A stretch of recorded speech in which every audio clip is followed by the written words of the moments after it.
All right. The job description of what we do, I'm going to kind of share my thoughts about what we do in the job description. You guys obviously have your own thoughts about what this entails, but this will be something that we can just look at. And then I want to have a little bit of conversation about this too as well. But I look at it as, we're following the vision of the head coach as it pertains to the culture and the work to work alongside the offensive coaches with playbook, with installation, with schedules, with game planning, and with research. And then we're trying to develop and enhance the physical skills, the football intelligence, the mental toughness in our players so that they can successfully perform and execute the job description of the position. And then it's to evaluate personnel, whether I'm a college coach and I'm doing it from the recruiting standpoint, or if I'm a pro coach and I'm trying to evaluate personnel for the draft and free agency. That's a huge part of what we do. To evaluate the personnel on our own rosters, to make sure we're putting players in the best position for them to have success. And then really to be the head coach of your position or to be the leader of your position and really guide your players to make decisions and take actions that align with the culture established by the head coach. I'd be curious to hear from some of you guys, maybe some of your thoughts about what you think the description of the position is. And anybody can just jump in and start chiming in. I think just whether you're a running back coach or a coach, one of the things that has been ingrained in me, the definition of coaching is the constant conditioning of correct behavior. And I like that.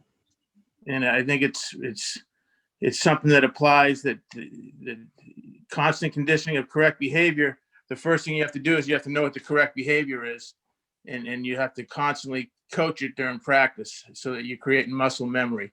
Our job as coaches is to allow our players to reach their genetic ceiling, and great coaches get players to reach their genetic ceiling, and that's what our job is to do, and give them a platform to be able to do it consistently during practice.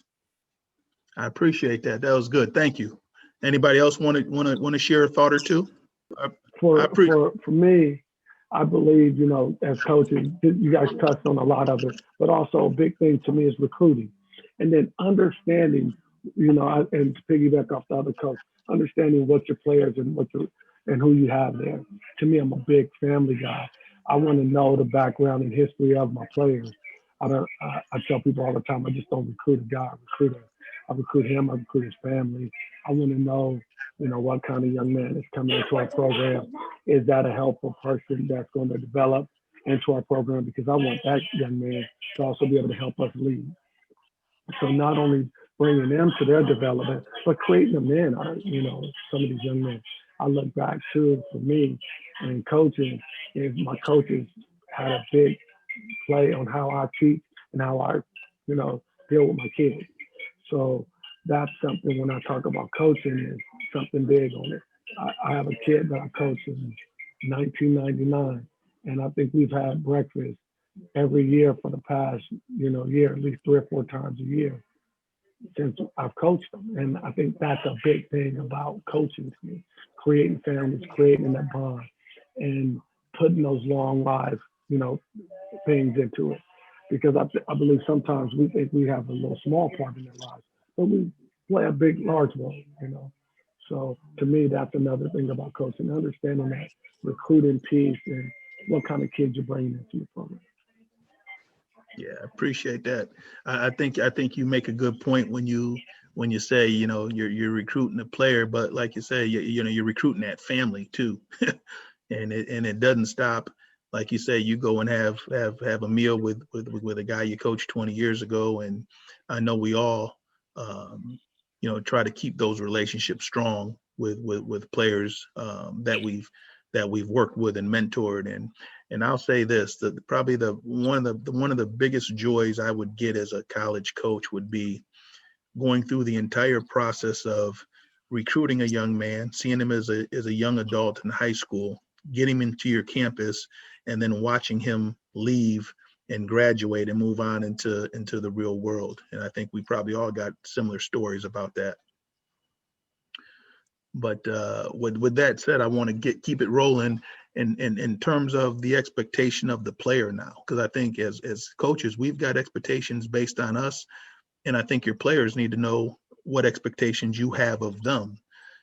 So one of the things I try to share with my guys, I'm always talking about letting those guys know why we do what we do. But to me, I want those guys to develop and enhance their physical skills, their FBI or their football intelligence, their toughness, and all those things that go on with the job description. And then when they get into the weight room and the strength coach gets a hold of them, it's to improve in all the physical areas needed to excel: body control, lateral quickness, contact balance, vision, speed, strength, explosion, acceleration, toughness, and ball skills. So I think those qualities put together kind of make up what a running back is all about. And then it's for the players, and once again, I think they need to understand this, to enhance their abilities. And I talk about accountability, their reliability, their dependability, and then don't become a liability to the organization or to the team, and find a way to be the best version of yourself, both on and off the field. If guys can do that, and I think, Brian, you mentioned reach their genetic ceiling, then that's, to me, the expectations I put on the players. And I don't know if anybody wants to chime in terms of some of their thought processes that they have for their players. You forgot eligibility. Yeah, you're right. That's a good one too.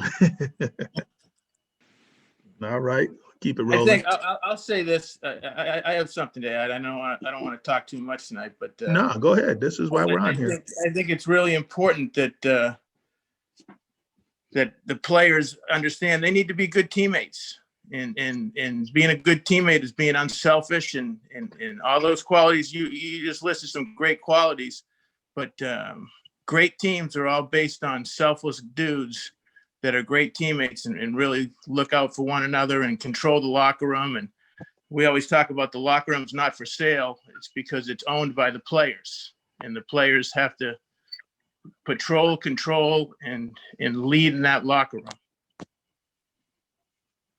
Okay. Yep. Absolutely. Just to add to that too, Coach. Sorry to cut you off. Just to add to that too, man, is basically what I try to make my kids understand is that mean what you say and say what you mean. If you say you're gonna do something, you're gonna write some goals down. We're gonna put goals down that when we do our evaluations, these are things that we're gonna follow. You say what you mean and mean what you say. I like that one. Just piggybacking off what Brian said, I think that unselfish part's a big deal, especially in like rooms like our room or the quarterback room, or where there's only one guy on the field predominantly at the time. Like that whole room's got to be invested in it. Like they're all competing for the job, but when somebody gets annoyed, the starter or the primary ball carrier, they got to all be helping him to be the best guy out there so that their unit can be successful, and not just being selfish and hoping for him to fail so they can play. And in college football right now, with this transfer portal and all this other stuff going on, there's a lot of that going on. I had 2 guys leave this year because they got beat out by a freshman, and it is what it is. But the unselfishness is a big deal, because when you have that team chemistry and you have it, especially at the running back spot, and he's unselfish, it's a big deal because everybody's gonna watch you get the ball. You gotta be unselfish. You gotta be a team player. Yeah, the one thing too I think is important is for all the guys in the room to understand exactly what their role is and to do their job to the best of their ability. And, someone's going to be the starter. That's fine and dandy. Someone's going to be, I like to use this term a lot, and maybe some of you guys do the same thing. Maybe some of you guys don't. I like to use the term finisher. Not necessarily the starter, because we could start whoever we want in the game, but when it's nut cutting time, I want guys that want to be the finisher out on the field.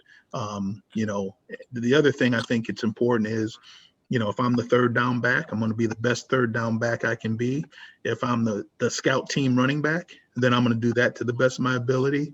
If when you start talking about an NFL roster, if I'm the third or fourth running back, I better be a hell of a special teams contributor as well, or we're going to find someone to replace you. So to me, it's making sure everybody in the room understands what their role is, and then do your job to the best of your ability until we can find someone, because eventually we're going to find someone to replace you if you can't do it to the best of your ability. Hey, David, if I could chime in, and I've never had the experience of coaching, but I've been in a bunch of rooms, and my experience has always been I had a pretty eclectic room. I played with Ricky Williams for him and I working together for many years in Miami, and we were a different running back room for a lot of different reasons. But the best coaches I've ever been around get to know their guys, know what they're motivated by, and push those buttons. And it was different for me, it was different for Ricky, it was different for all the different guys. And the coaches that could adjust and get to know and motivate those guys, versus guys that came in and you want to treat everybody the same. But really the best coaches I were ever around were the ones that really got to know what you didn't have to tell me I made a mistake. That I knew it. No one was going to be harder on me. Some guys need to be motivated differently. Those are always the guys in my mind that were always the best coaches. Yeah. And I'm gonna jump back on that too. I think when you're a coach, and most of us know this, you can't treat guys the same. You treat them fairly, but fair isn't the same for every guy. I think once guys understand that, then you can coach them any way you want to.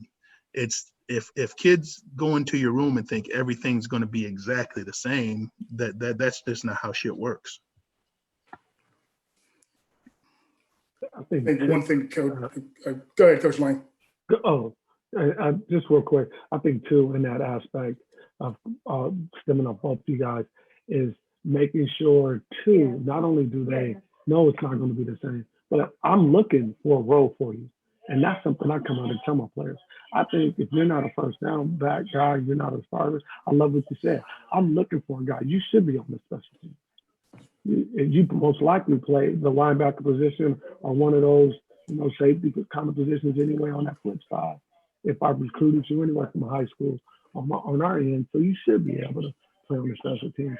You should be a good blocker on, PAT. So my thing to certain guys, and I tell them, I said, as you move on, you got to know how to play those other positions. So to me, my guys get upset with me. I get a guy come in the room and say, I just play running back. You're not the guy for me, because I need a guy that's going to play on special teams. Yeah, appreciate that. Yeah, right. Coach, one thing we talk to our guys about all the time is, doesn't matter what your role is, prepare as if the game is going to be in your hands. Prepare like you are the starter, like you are the man, like it's on you, because you never know. We just graduated a four-year starter tailback, but hey, you backup guys, quote unquote, if he goes down, it's up to you. The game's not going to stop because he went down. So you got to be ready to go. Yep. Yeah, you're right about that. And we've all had those guys that haven't been able to take advantage of an opportunity because they weren't prepared. Yep. And on the flip side of that coin, we've all had guys that when their opportunity was called, they did what they were supposed to do and never missed a beat. So yeah. All right. The next thing I just want to hit, and our position is probably, maybe we can talk the wide receiver position the same way, but I think the wide receiver position has more defined body types, whether they're inside receivers and outside receivers. From a running back standpoint, and this picture speaks 1,000 words. I mean, you've got, 5'8", 5'7", all the way to 6'3" and 6'4". 180 pounds to 245 pounds running around toting a rock. So I never got caught up with the size of the back because I know guys can be productive as hell in all shapes and sizes. And then the things I've tried to break down the body in terms of these things you're looking at, the brain, and guys got to have the ability to process information quickly. If they can't process information quickly, it's hard for those guys to consistently play with how fast shit changes and moves on the field, in my opinion. I think you've got to train their eyes to see what's important. That's in both the running game and from a protection standpoint, and then you break them down in terms of their upper body and their lower body, different things you're looking for or hope they can work on. And then the mindset, and we're kind of all saying it, is the mindset of kind of being the man. I want a guy who at the end of the game can kind of maybe give me the look on the sideline and says, coach, just give me the football and I'll get it done. You know, that type of mentality. I'm going to put the team on my shoulders. And if I can make a kid believe he's the best player on our team, he may not be, but I'm going to try to do everything I can to gas him up and get his confidence to a point where he feels he's that way. And then hopefully we'll go out and run and produce like that. And then I just, you know, once again, these aren't the 10 most important things, but one of the things in terms of we start talking about running backs and their accountability and what they've got to be able to do, I think you've got to be able to protect the ball. And I mean that when you're carrying it and when you're blocking for it, because both of those to me are protecting the football, protect the quarterback. And it's more pronounced at the NFL level than it is at the college level, because the majority of the time, the guy you're protecting is probably the highest paid player on the team and the best or biggest asset that the organization has. So if you cannot protect the quarter, and Carnell, you can, and Rob, you guys can both speak from experience on that one. If you can't protect the quarterback, you won't play in the NFL. And that's just how it is. And I'm sure in college, it's the exact same way. You know, got to be able to limit mental errors. You know, no one's going to grade out 100 every game, but we can't have 2, 3, 4 mental errors that force our offense to stall. So we've got to limit mental errors. We've got to have the ability to make a play without the football in our hands. You've got to be able to do a good job in faking. You got to be able to do a good job in blocking. You've got to be able to do a good job in being in the right area in the pass game to maybe occupy coverage. All those things are important for us to have success. The communication, whether I'm giving it and or receiving it, to me is critical. Our ability to sit on the sideline in between the series and share thoughts quickly and be able to understand exactly what we're talking about is imperative. And then obviously what we're talking about in our meeting rooms and on the practice field. But you have to be able to give and receive communication. And then a lot of that, I should add another layer to that, is you've got to be able to understand nonverbal communication, you know, in terms of signals and different signs that maybe you communicate with your players on the field about certain things. We kind of touched on this, but to be a viable every down and situational player, you know, can I be a first, second, and third down player? And so I'll go back to Rob Conrad, who played for me up at Syracuse from 95 to 98. We could hand him the ball as the running back running back on first and second down. We can put him at the top of the eye on third and short, and he could be our 235-pound halfback on a short yardage play. On third down, I could put him in the game to either be the blocker, or I could put him in the game to be a route runner and catch the ball.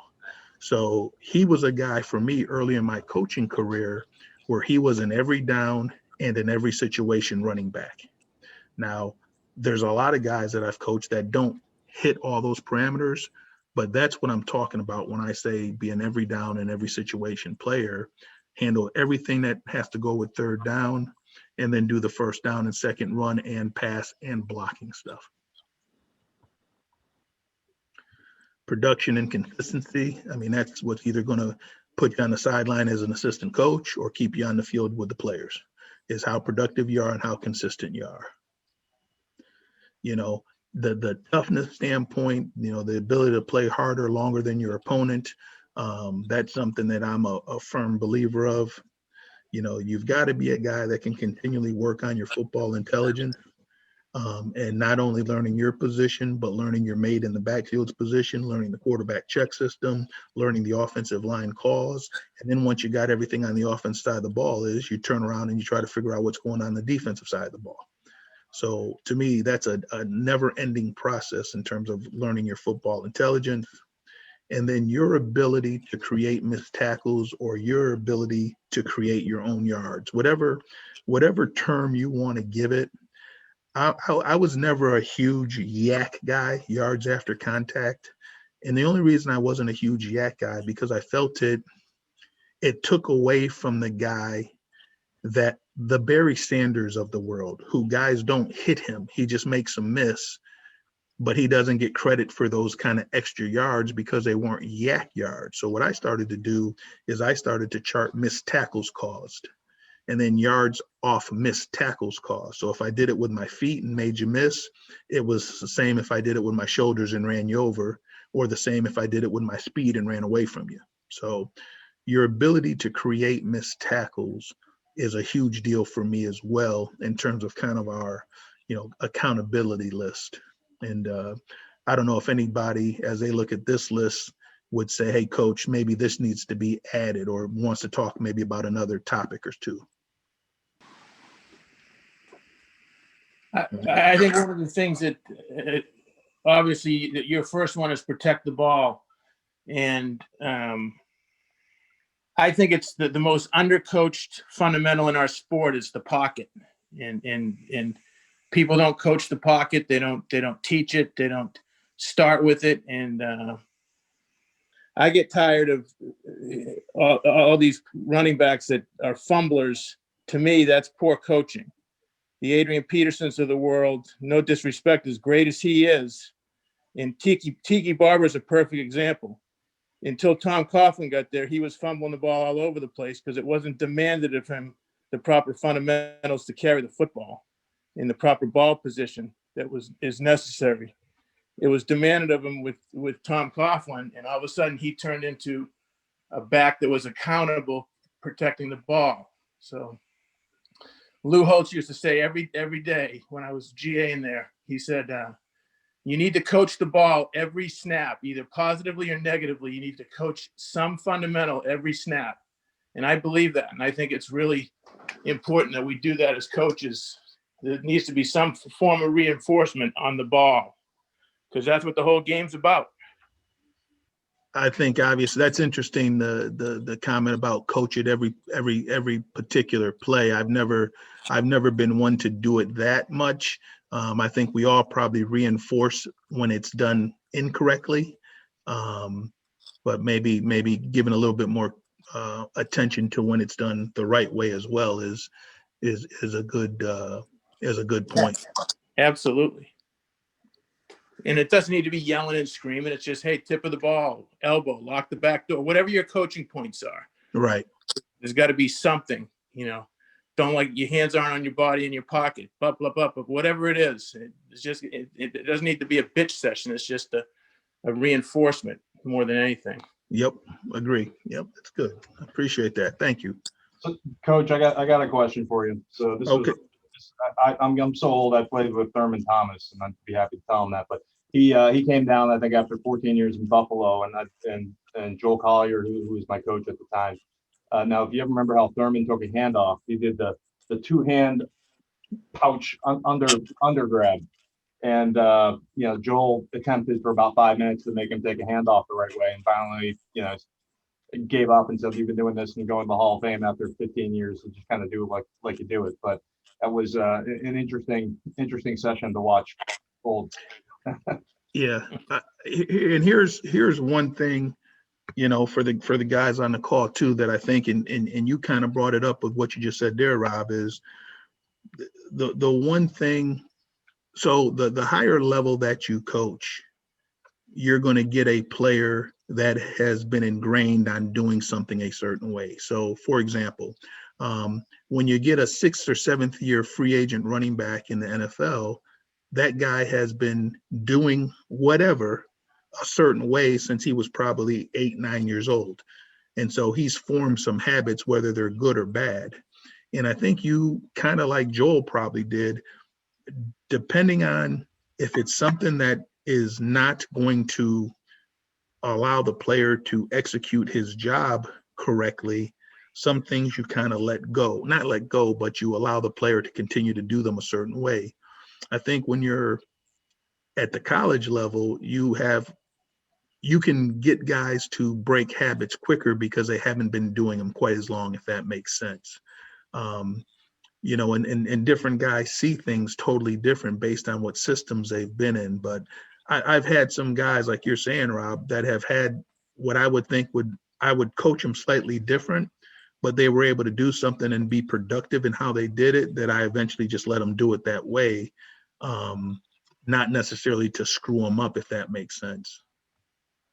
Hey, Coach, can I jump out there and ask a question? Yeah.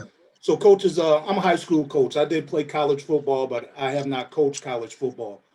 If you don't mind sharing it, maybe later we can talk. But what are some of the things that you wish some of your high school guys would focus on?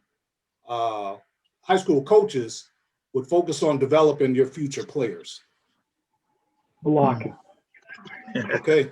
Blocking. Yeah. Oh my God. It's amazing how many guys, and I'm a community college guy, and they come up and they don't know how to bend in the ankles or in the knees and put the ass down and strike up with hands and up, thumbs up, put them up. They don't know how to block.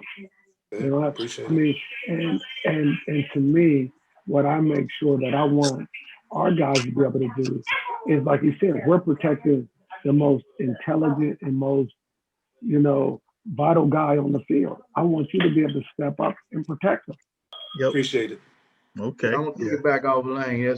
That's definitely what issue I've had, where kids come is blocking. They don't know how to play over bent knees, and they don't understand the fundamentals of having a base when you're blocking, and whether it's run blocks, whether you're rolling your hips, whether it's pass blocking. I think that's the biggest thing is blocking, and also being able to take a handoff, because in high school they used to just reaching and grabbing at it instead of having the pocket, having the pocket at the nipple high, and then at the navel, and then just making a pocket and just letting them ride. And I think sometimes that comes with the quarterback too, knowing how to give a handoff, because some quarterbacks don't know how to hand the ball off, and that can be an issue too. And I think it works hand in hand with the quarterback and the running backs on that deal. But I think the biggest thing is blocking, though, man, because that's the most frustrating thing it is being able to eat grass up, get to the line of scrimmage. Most backs take one step and they stand there, and then they have no room for the collision and recover. They have no room for that. Now they back into the quarterback lap, and that's a whole nother issue. Now you mad. Yeah. Right. Mm. Thanks. Appreciate Yep. it. Okay. Yep. All right. Let's keep it moving. So we'll kind of talk through 4 different things. I'm going to hit some running the football. We'll hit some blocking the ball, which is good because we kind of segue just into that. Talk about receiving the football, and we'll talk about protecting the ball a little bit. So we'll kind of hit these 4 pillars in terms of the job description, and then we'll see some film of this stuff in action as well. But in terms of running the football, to me, the number one thing, okay, we talked ball security, and that's fine and dandy, is understanding blocking schemes and how you identify the blocking schemes through the eyes of the runner, not through the eyes of the lineman. I think some of they become 2 different things to me. So I've developed a way to coach the running back through his eyes, what a zone scheme means, what a gap scheme is and what that means, what a lead scheme is, and what pin and pull means. And then we can throw some kind of miscellaneous run plays into a different category when you're running like the sprint draw where the tackle is going to double block the end up to the safety and those type of things. But understanding zones, gap schemes, lead schemes, and pin and pulls is huge for my coaching progression for the players, and those things through the eyes of the back. The other thing is, we're going to have guys that are going to fit kind of in one of 2 categories in terms of they're a one-cut type of runner, or they're a guy that can break you down. And understanding those differences in the ball players and making sure, like the one-cut guys, Derrick Henry's of the world, he's a perfect fit for that system of downhill, gap scheme run, outside zone, because everything you do is either downhill, play side, or press the angle in one cut. And that's perfect for him, where that system may not be the greatest for a guy. I'm going to use Reggie Bush back in the day as an example. So just understanding what type of back you have and putting him in the best situation to have success. We've kind of already talked about the ability to create your own yards. Guys do it with their quickness. Guys do it with their power. Guys do it with their speed. Some guys do it with their balance. If you're fortunate enough and you've got a guy that can do it with everything, then those guys are going to be the guys you kind of build your programs around. You know, your ability to defeat tackles. You defeat tackles with your leverage. You defeat tackles with your pace. I think those are things that you have to work on, is how to defeat a tackle. How do you defeat an angle tackle? How do you defeat a head-on tackle? Those are things that we drill and work on throughout the course of your individual. And then your production, your consistency, and then hopefully you've got a little bit of big play ability in there as well. But there's some guys that are extremely productive. They're consistent, but they don't have that element of the big play. So they're kind of what I would term doubles hitters. They can get you a 30-yard run, but they can't get you a 60-yard run. And then you got those guys that have big play ability. They're productive, but they're not consistent. And they have, 17 carries for 130 yards, but they got an 80-yard run. And then the 16 other carriers had 40 yards. So it's trying to find that balance, perfect balance between production, consistency, and big play ability, in my opinion, when you talk about the position. So what I want to do, and as this is rolling, we can talk over this, but I'm going to let some film play. And these are college guys, and all these guys were guys that were coming out in the 2018 draft. So what you're going to see on here is that group of backs. And as you're watching, you see the body control of Royce Freeman and the ability to break a tackle. You're going to see Saquon Barkley with his change of direction and his body control and his ability to stop and start on a dime and his vision. All those things that we try to evaluate, we try to teach and coach, and some of the shit you can't coach and teach, but a lot of it you can, based on what you do from a drill standpoint and what you're doing in your meeting rooms, how you're setting up your drills and executing your drills. And then some of these guys just have God-given ability that is once again difficult to coach. But your ability to read things right, your ability to make guys miss, your ability to finish and find a way to get the ball in the end zone, take a run, execute it correctly, have a safety come downhill, make the safety miss the tackle and get an additional 4 or 5 yards. Ability to run through first contact, the ability to have speed to run away from pursuit.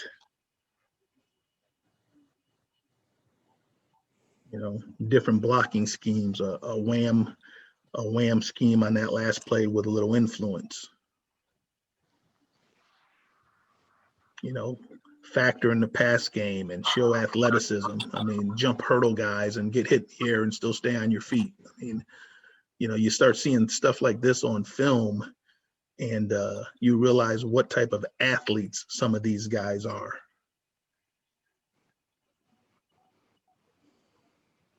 Once again, seeing guys leave the ground and stay on their feet while their body's twisting and turning in the air.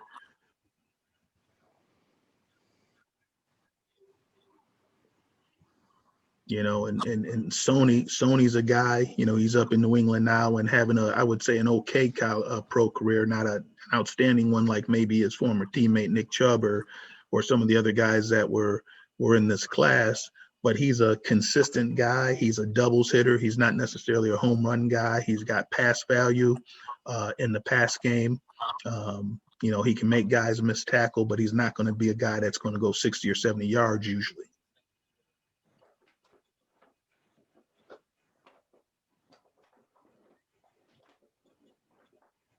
And one of the things, now this is a different animal. Ronald Jones is the guy playing down in Tampa Bay now. He can take it 90, 95 yards. He's a definite home run hitter. Consistency kind of plagued him in college. And it looks like it's the same thing, just what I see down in Tampa with him. And then this guy has it all in terms of run with power, check, run with speed, check, run with elusiveness, check, block for the football, check, tougher than anybody on the field, damn near, check. And that's why he's having a ton of success right now in Cleveland.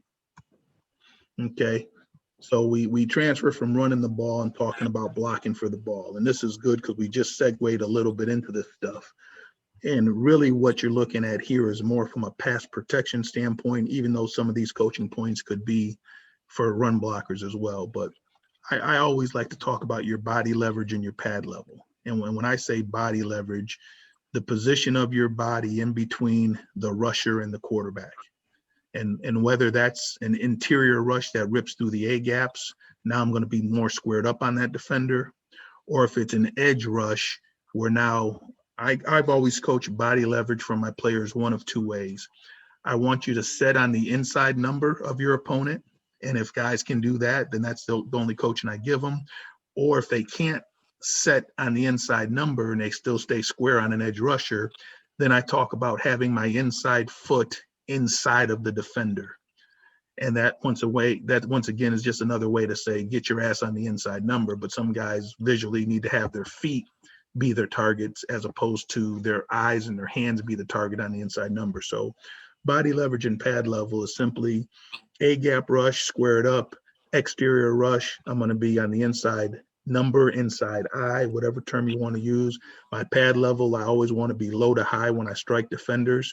And in that body position, from a blocker standpoint, my biggest pet peeve is guys that what I call catch blocks. Their arms are already extended and the defender runs into them and they just absorb the contact as opposed to having their hands ready down by their side and then striking the defender just like you would strike someone if you were in a fight. So body leverage or pad level, number one, striking of the defender, number two, a rising blow, low to high, number three. And then we're going to work our hands. And I always use the coaching term, I want you to stay connected. I don't want you to strike someone and then let them go, because when you let them go, you can't hold them. And I want to be able to strike a guy and grab cloth and try to control him as best I can in the framework of his body. So the coaching term I always use is I want you to stay connected. Don't recoil after you strike. Stay connected. The only time I want you to get unconnected is when you're getting ready to face a spin counter move. And I'll show you that on the film, what I mean by that. But if we don't got a spin counter, then we're going to stay connected. And then we've got to be able to finish through the whistle. And once again, I know different offenses allow different things. I'm not a big cut block guy in the pass game. Now, if we were going to run 3-step quick game and we were going to full gap the protection and we were going to put the back on the end of line, then that's a different animal. But if we are pass blocking on drop back pass, there is no we're gonna cut guys. Now we'll use some fake cuts just to try to slow guys down, and I'll show you a little bit of that on the film. But in terms of cutting guys, letting guys dive over the back and land in the pocket or the cylinder of the quarterback, I'm not big on that. Anybody else want to share maybe one or two of their coaching points they use in pass protection? Yeah, I just want to add to your one here that working your hands and staying connected. Stay connected with your hands, but also with your feet. Always say, once you made that, once you had your body, that your pad level's down, you're ready to strike a blow, you got in that vicinity with it. Now stay connected with your feet. Because a lot of times they want to stay connected with the hands, and now you're riding along with them. Nope. Their feet move, your feet move. You know. Another big one, like my man Eric said, I want you to, if he's going 110 miles an hour, you better be going 120. Don't let him punch you in the mouth. You punch him in the mouth. This is your chance to strike back, you know, and be ready to strike back. The other thing, and Brian, you were kind of alluding to it, maybe you said it in a little bit different term. I think it was Brian that said it, is not taking one step, but getting to what I would term that contact point and attacking the line of scrimmage and attacking your defender. And then someone might have said the recovery, the punch and recovery part of it, but being able to get in place, get your feet where they're in the ground. You know, I never like to attack guys and have my feet still moving forward as I was getting ready to punch. I wanted to attack the guy, get my feet in a little foot fire, and then deliver the blow, because I didn't want a finesse rusher to be able to make a move on me while I was still coming forward. So it's a foot fire, get your feet in the ground, strike low to high on the inside half of an edge rusher, right down the middle of an A gap or an interior rusher. And then we're going to work like hell. We're going to keep our hands connected. We're going to fight to the whistle. And then sometimes we got to fight through the whistle, and we're going to stay up and finish our block. So those are things I like to talk about and stress. Yeah. Also, too, just understanding, what the defender is doing, where he's blitzing from, having an understanding about the blitz, or whether it's outside, or whether these are 3 things he can do if he's rushing outside. These are 3 things he can do for us if he's coming between the tackles, between the A and B gap. Sometimes you want to catch him in there to keep him from doing all those, being able to do the spin move, get inside, doing different things. So it's just having an understanding of where the blitzer is coming from, where you have to attack him. Mm-hmm. Yeah, I 2 things that I would add, and I think these are excellent coaching points that you guys have made. But Joe Moore, legendary offensive line coach at Notre Dame, used to always say to his offensive linemen, first to touch wins. First to touch wins. And I was his GA, and I said, what do you mean by that, coach? And he said, so many people worry so much about all this technical stuff, and it's all important. But the most important thing in pass protection is to get your hands on their pads first. And I said, well, how do you do that? And he said, really simply, get your hands up in a power clean position like you're in a strike position. Just give them a weight room application, get your hands up. And if you strike them first, you're going to win 90% of those battles. Tight elbows, tight hands. Just picture yourself in a power clean position with your hands up. That's how linemen block. It should be no different for running backs. In my 35 years of coaching running backs, the biggest problems that I have is their hand position is too low and they get bent at the waist instead of having their hands up. And when you get your hands up, your body will sink. But the first to touch is the most important thing that I coach. Okay. Brian, to your point, I'll say one thing I learned. I had the pleasure of having to try to do pass pro on like Willie McGinnis and Mike Vrabel and Javon Curse, and I don't have the longest arms in the world, and I had no chance to get in a hand fight with those guys. And I knew the only way I could even have a chance is I had to get in there, shock them. I had to get in there quick. I had to get the first punch, and then I would punch them and try to hold them as close to me as I could. Because if it ended up being an arm or a hand fight, I was done. And that when you get to an elite level, that happens quite a bit, right? Your backs are going to have, shorter arms a lot of times, and some of those guys on the outside. But that's something I had to learn through my years that helped me out. I didn't have early on. It was interesting blocking for Dan Marino his last year in the NFL when he was wearing a boot and he couldn't move, and everybody knew where he was going to be. So we had to learn how to figure that out pretty quick. But yeah, that was something that I picked up over time. No, absolutely. Okay, good. All right. Let's once again we can look at some guys and we can critique or enjoy the coaching, enjoy the punch and the strike. I think this is a good one because he's coming across the ball, striking the defender, locking out, running them by the quarterback. A lot of good examples of working low to high, working a finish on a guy. And the guys like that. This is why this guy was a second pick in the draft. Saquon Barkley, because he was so dynamic with the football, but then he did shit like that. And this is why this guy was, I think the first pick in the second round. Make a play without the football. He's not even in the pass play here. He picks up a twist, jacks up the defensive end, passes him back off, and then becomes available on a 3rd and 10 and makes the first down.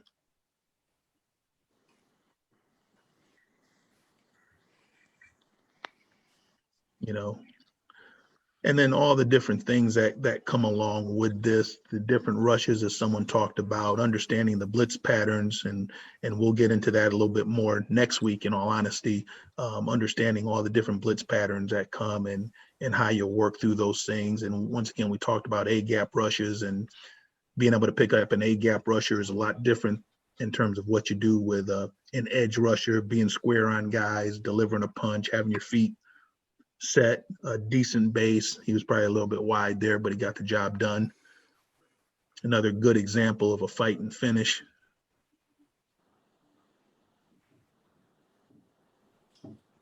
You know, these are the areas of trying to make a play without the football in your hand and playing longer and harder than your opponent that we talked about.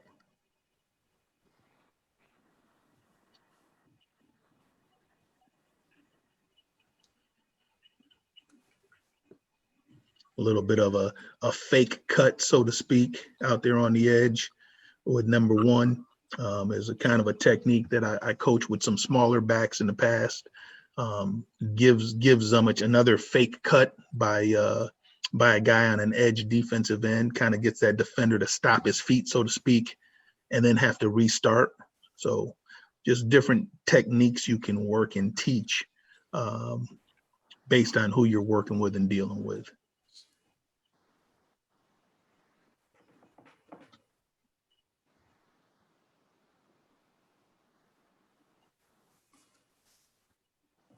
And once again, you know, as we all have been talking about, when guys can have and add this component to their game, it's going to allow the coach to play them a hell of a lot more. Now, once again, he got the job done with the cut block there, but I'm not a huge fan of having defenders fall into the lap of the quarterback.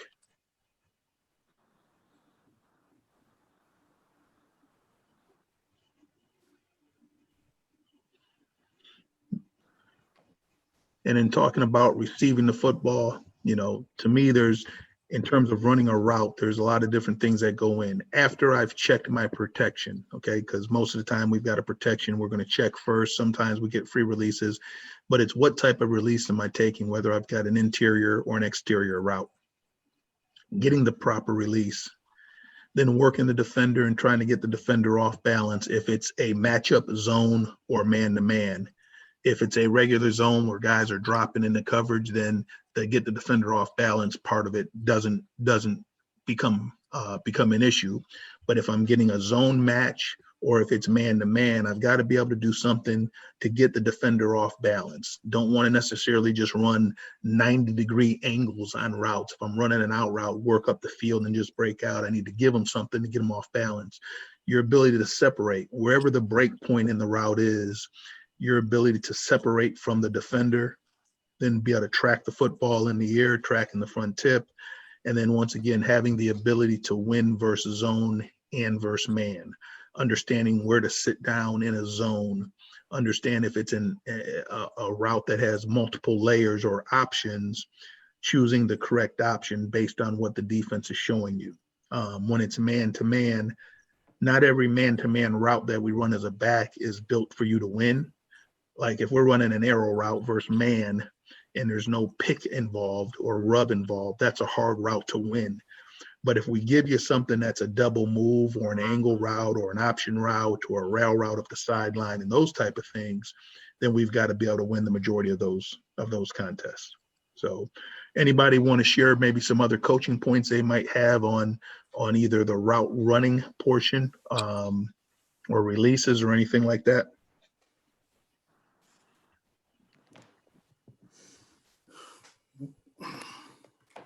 Okay. Yeah, we lucked out this fall. We didn't have a lot of receivers, so our backs had to work with the receivers for releases, and just having to learn how to do just like leaning on guys and getting separation, all that kind of stuff. It was invaluable. But what we'll see on here, we're going to see different concepts. There'll be some straight screen concepts. Here's one thing I'm going to say about screens. I'm going to give you my coaching point on the screen that I think is important, is always being behind your, what I term screen element. So if we run a slow screen, and in this case, the chip screen, where the center and the guard are your screen element out in the perimeter, from a backs standpoint, being behind those guys, not out in front of those guys. Now, because of the nature of this chip screen, you start out in front, but then you've got to work back inside. When you're running the normal slow screen, waiting for your guard to leave in front, and then you come in behind. Now, this is just a stupid run, you know, in terms of some of the skill level this guy has. but have a chance to factor in the pass game. And then we can talk about the option game, outside release, make sure that outside release is wide enough to get around an edge rusher. And then whether it's zone or man, you're working those concepts of sit down, break out, break in based on the leverage of the zone defender. So here's just a couple look at some option routes and guys making decisions based on the coverage. You know, and Christian McCaffrey's one of the best in the league at running the option right now. You'll see different guys running it. You see it versus a blitz and a defensive end trying to trail and match up the back. Another example of a blitz and a linebacker from the other side trying to run over. Once again, getting the guy off leverage, off balance. Here's kind of a sucker screen, I kind of call this one, is taking the back and working them into the opposite flat and running some interference. You know, people run this. This is kind of a red zone and a tight red concept that a lot of teams in the league are using now. And it's just working to take your best release, A gap, B gap, and or C gap to the opposite flat. You see it here, once again, a tight red thought process. Really like it versus man. It doesn't hold up as nice and neat versus zone.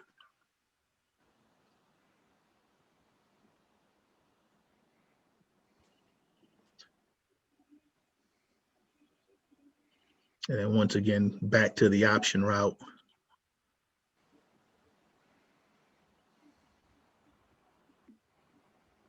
And then Christian McCaffrey, once again, this is probably one of my favorite plays because it's the first game of the Rose Bowl after he had a sensational season.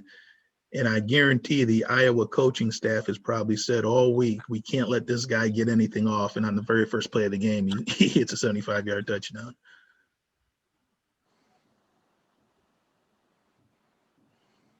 So once again, just the ability to make plays in the pass game from the backfield is just an added dimension for guys. So, and then the protecting of the ball, you know, we talked about the pocket. We talked about critiquing the ball, good or bad, every snap, you know, thumb across the breastplate, your pinky, your shelf arm across your, you know, across your waist, you know, your thumb and your pinky touching your body so there's no space as the quarterback sits it through. And then we're high and tight. We're using point of security. You know, this comment is said a lot. I heard this more times than I want to talk about in terms of ball security is job security. I think we all get the picture of what that means. The ability to hold the ball high and tight, the front tip of the ball being high, the elbow being locked down to your body, tight to your rib cage. I've always coached 4 points of security. I know other guys have coached 5. You know, I talk about the eagle claw on the front tip of the ball. So the ball resting between your index and middle fingers, the back tip and the bend of your elbow, the inside panel against your rib cage, the outside panel against your forearm. So that's me. When you get into a crowd, grab your wrist. I don't like to grab the ball. I like to grab my other wrist to protect the ball in kind of that 5 points of security mode. But those are my kind of coaching points. The eagle claw on the front tip, I talk 4 points. And then in traffic, I'm a cross wrist guy, not hand on top of the ball or grabbing the other tip. You know, anybody else have some coaching points they want to add as it pertains to protecting the ball security? My major one for ball security is tighten the forearm, not the hand. A lot of times the guys will grip you know, with their fingertips.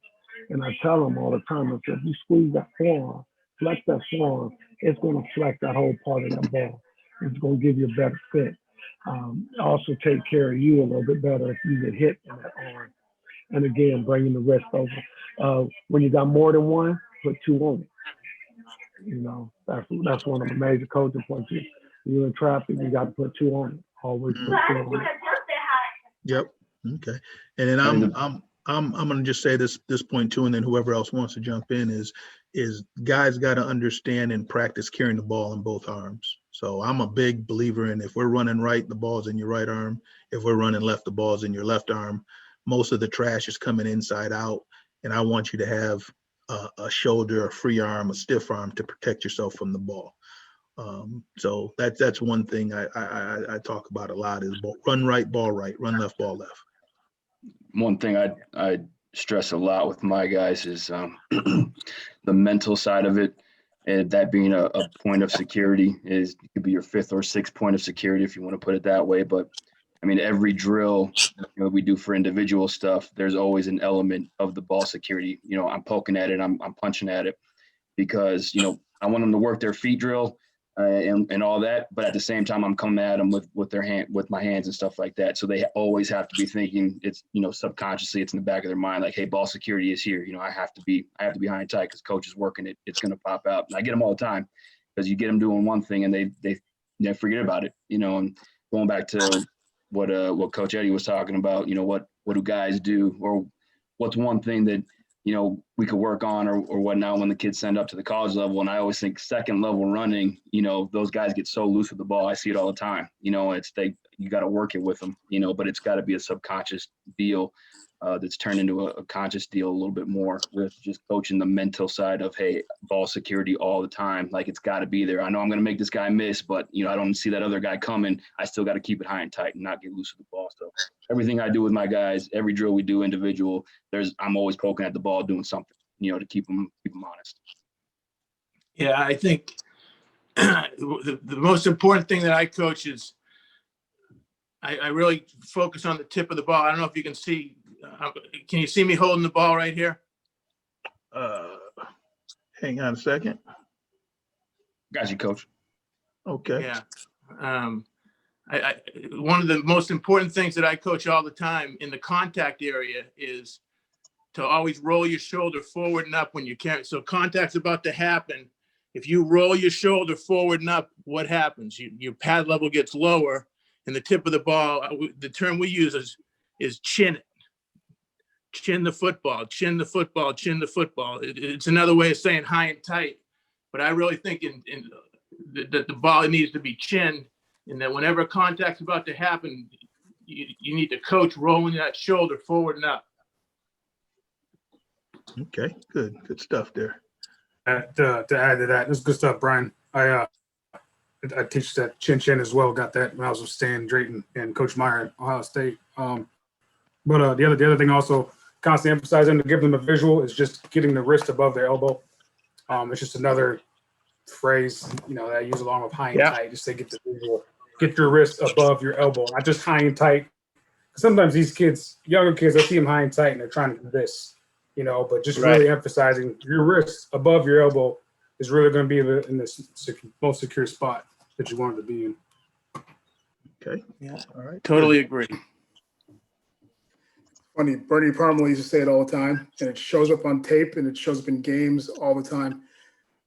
This goes to Jared's point about just the mental focus of it. The hand that you don't see is the one that's going to force fumbles. It's the guy who's getting blocked, flailing away. It's going to knock the ball out. It's the guy you don't see chasing behind. It's going to hit it. So that's why you got to maintain that focus and keep the elbow tight to the body. Those little things, and if you do those little things right, you're usually going to be in pretty good shape. Kevin, perfect, leading right into understanding the defensive mentality on forcing turnovers, or what I would term ball destruction. And in Detroit, Matt Patricia used to have a saying for the defense, and it was CPR. And that was their cue for ball destruction. And it simply meant club, punch, and rip. And when you do those acts based on how the ball carrier is holding the ball. So the club was always someone coming from behind when the ball carrier had the ball low. That's when you would try to execute a club. A punch was always going to be executed when the ball was loose and away from the body. And then the rip was always the next man in after the tackle was secured. And that guy would be ripping at the ball. But they would preach on defense the ball destruction, just like we preach on offense, ball security, and the tag phrases that they would use all the time that I liked and I stole were CPR, club, punch, rip, and understanding when they're going to try to do those particular things. So this is just going to be an example of a few of those things in terms of the ability to club, and we'll see this from the end zone as well. But the ball's low, like Kevin just said, it's a guy you can't see from behind, and he's the one that's making the play as the ball's held low or the wrist is below the elbow, as Matt just talked about.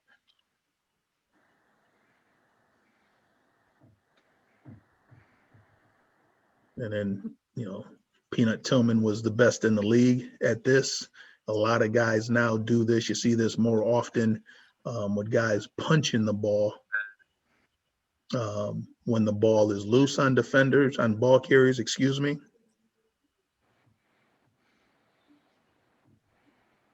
And then the last thing would be the rip when the second man in, or once the tackle is secured, the next man in is getting after the football.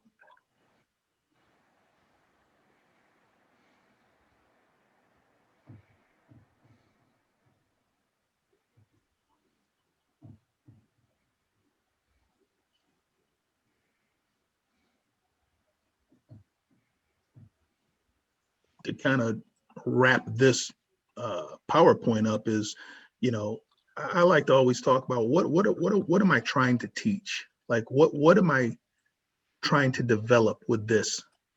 Then it's how am I teaching or developing it? Why am I teaching and developing it? And then when am I coaching or am I teaching progression? Am I doing it?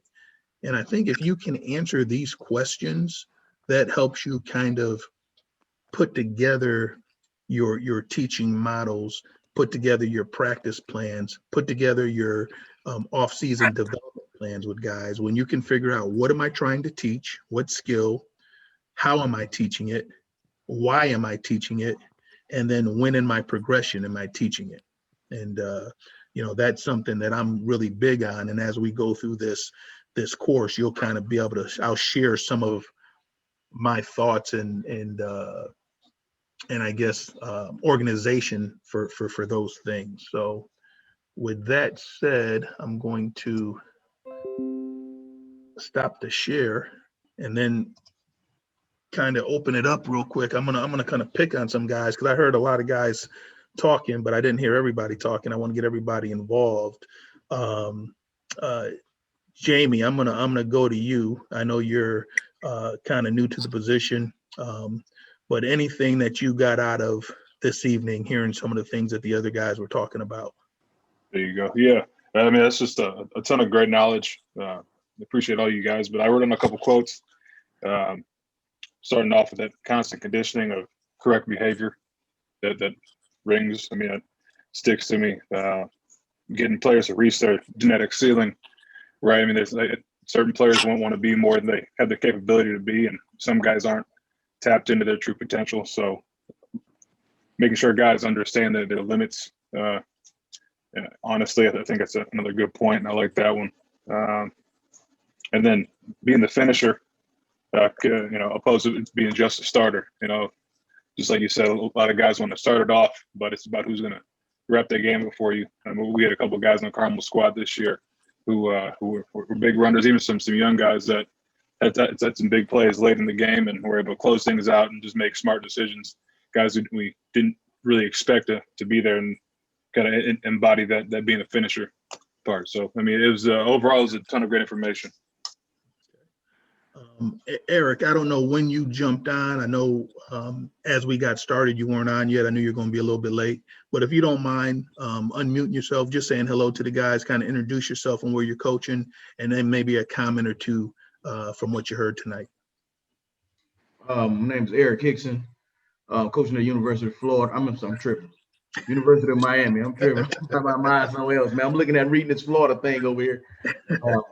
University of Miami. I coach the running backs there. Going into my third year here. So I'm kind of excited to be here. But I kind of jumped on early. I was talking about a couple of things, but a couple of things that I really like. I'm big on pass blocking. Just me as a coach, I'm big on pass blocking because that's something. Me being a smaller back, playing in the Big 8 back in the days. And I played against Rob. We probably don't remember that, coach in the Fiesta Bowl, Kansas State. But you know, me being a smaller running back, you know, that's something that we took pride in blocking. And you know, I'm big on that, and I think coach kind of hit some stuff on Coach Brian hit some stuff as far as talking about offensive alignment, and that's how we do some offensive alignment drills. We do some things that is pretty much similar to the offensive alignment, but I really, really, really like what he said. The first to touch, win the battle. You know, that really resonated to me and really, you know, got my antennas up, because that's big. It's big on having a violent punch. And you know, those are things we teach, but that's one of the good things that I definitely like, and I'm going to take that one. First to touch, win the battle, in which that's exactly true.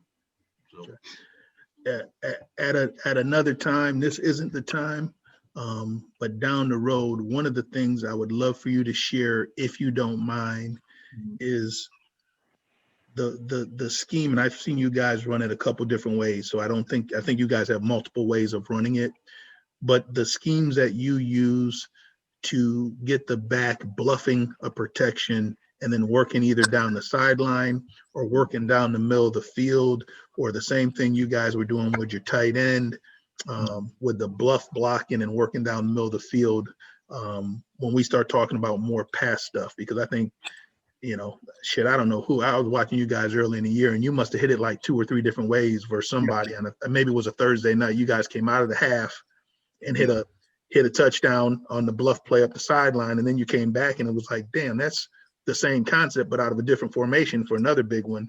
So at some point, I would love, if you don't mind, to kind of share that, the coaching point. I don't mind. I don't have a problem with that. Like I said, it's just exactly what it is. It's just a bluff. We're just looking at the backers, we just looking at film, you know, just creating some mismatches that they give us.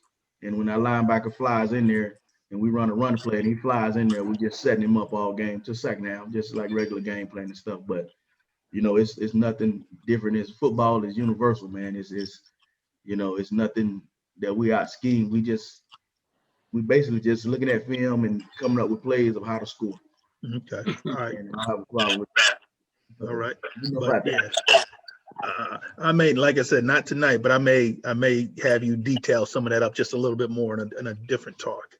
I want this. I want Carnell. I want you to give me one of the best, in your opinion, one of the best coaching points you use for your guys. I don't care what phase, run, protection, pass. What's one thing that you feel you kind of talk to your guys about that you think gives them a chance to have success in a particular area? Me, honestly, I think me as a player playing the game, I think the most important thing I can give my guys is just, you know, their mentality. I think a lot of times, of course, we all can, you know, come up with the drill and fine tune things, but to me, it's gonna come down to how consistent these guys are each and every day. And I'm big on, you know, bringing that worker mentality, that blue collar mentality, showing up work each and every day, grinding your butt off, taking care of the small things, you know. So I am a big guy on that, just, you know, having that right mentality each and every day, because I just know as a player, that's how you're gonna continue to grow in the. As a player, you got to be coachable. At the same time, man, you have to be disciplined. So though that's kind of what I install in my guys each and every day. Okay, appreciate that.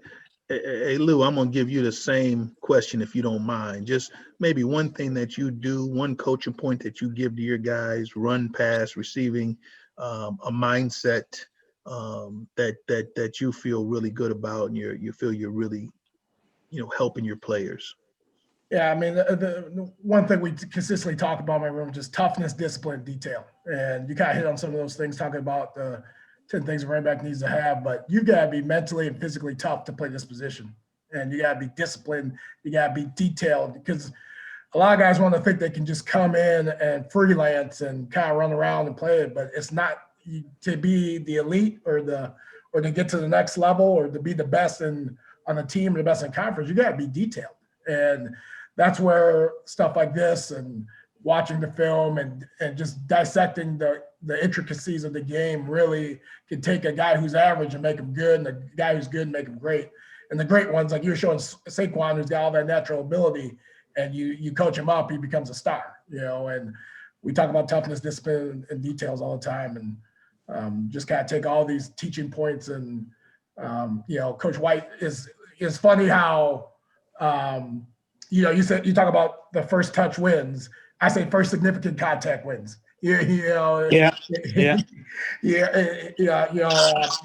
Matt, you're talking about wrist above the elbow. I talk about fist to your face. It's all the same stuff. It's all said something different. I think, David, I think you used a term in a couple of your sessions earlier where 3 + 4 = 7 and 2 + 5 = 7. It doesn't matter how you say it or you coach it, but as long as you're coaching the fundamental and the detail of it and you're consistent with it, you're gonna find some success. So. All right. And Armando, I'm not going to let you get off the hook, man. Let me get some of that Notre Dame, Charleston Southern coach speak that you use that gives those guys an edge. I'll say this. I'm just like Coach Hicks. I'm big on pass protection. So one thing I'm always harping on my guys about is pre-snap reads. I think that is important. I think it allows my guys to be able to play the game a little faster when they can see it and know what to expect. So pre-snap read and PPH, practicing positive habits. Everybody's saying the same thing. I think it's about consistency. I think it's about playing the game with attitude, but more importantly, it is about consistency. So for me, PPH and pre-snap reads is something that I hit on. Just my 2 little nuggets for the night. Okay.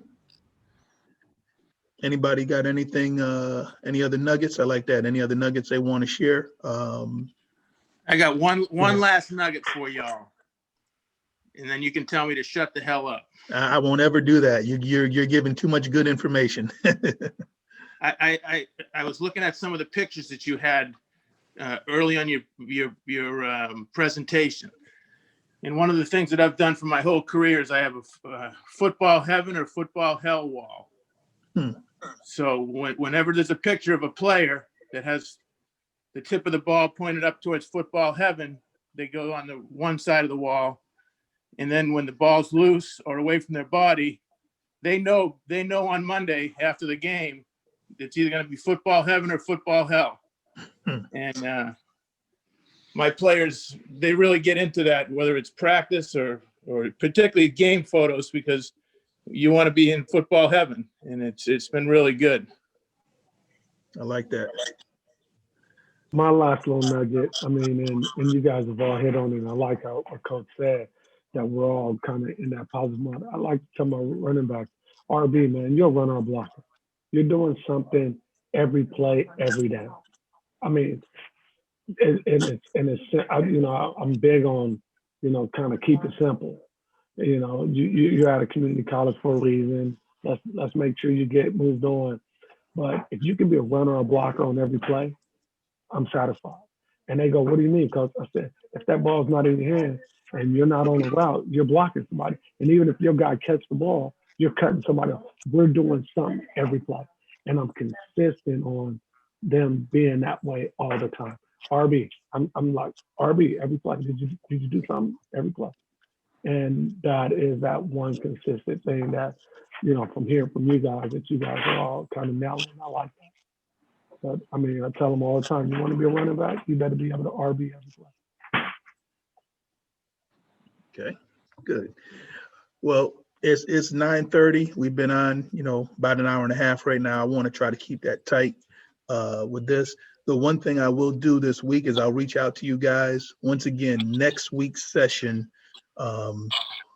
if you guys can give me a little feedback, if you feel like we can go earlier on Monday, and I don't know, Leighton, if that messes you up because it's too early, or if you guys feel maybe trying to find some time on Sunday to get it in, or even Tuesday if we got to push it to Tuesday. But I'll take some of your guys' feedback on that, and then we'll get next week's session scheduled. And once again, I just want to be flexible for you guys. You know, I got all the time in the world to be doing some stuff. I know you guys are finishing seasons or just getting into your seasons and all that. So I'll send out an email a little bit later in the week, or you guys can text me what may work for you, or what may be the best, and then we'll get that set.